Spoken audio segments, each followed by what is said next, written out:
વધુ સમાચારમાં વાત કરીએ તો ખલાસી સોસાયટીમાં યુવક પર શખ્સનો લાકડાના ધોકા વડે હુમલો થયો છે। સમાચાર ભાવનગરથી મળી આવ્યા છે। ભાવનગરમાં તારીખ 23ના રોજ રૂવાવાડી રોડ બ્રાહ્મણ તલાવડી વિસ્તારમાં આવેલ ખલાસી સોસાયટીમાં રહેતા યુવક પર શેરીમાં રહેતા શખ્સે લાકડાના ધોકા વડે માથાના ભાગે હુમલો કરતા યુવકને ગંભીર હાલતે સારવાર અર્થે હોસ્પિટલ ખસેડવામાં આવ્યો છે।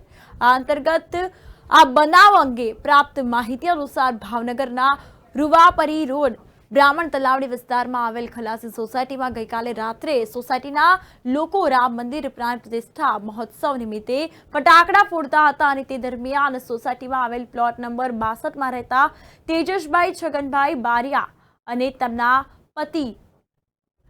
પત્ની મનાલીબહેન મોટરસાયકલ પર બહાર યુવકને ગંભીર હોસ્પિટલ ગોહિલ તેજસભાઈ સાથે ખસેડવામાં માટે નીકળ્યા હતા અને ત્યારે ભૂલથી તેમનું બાઇક ફટાકડાને અડી જતા ફટાકડો આડો પડી જતા તેજસભાઈના ઘરની સામેના ભાગે રહેતા સમીર સુમનભાઈ ગોહિલ અને જયદામાં સુમનભાઈ સાથે ઝઘડો થતા જયદીપે તેજસભાઈને પકડીને સમીરે લાકડાના ધોકા વડે તેજસભાઈને માથાના ભાગે 2 થી 3 ઘા ચીંકી દીધા હતા। આ અંતર્ગત સારવાર અર્થે હોસ્પિટલ ખસેડવામાં આવ્યા હતા। પોલીસે આ અંગે વધુ તપાસ હાથ ધરી છે।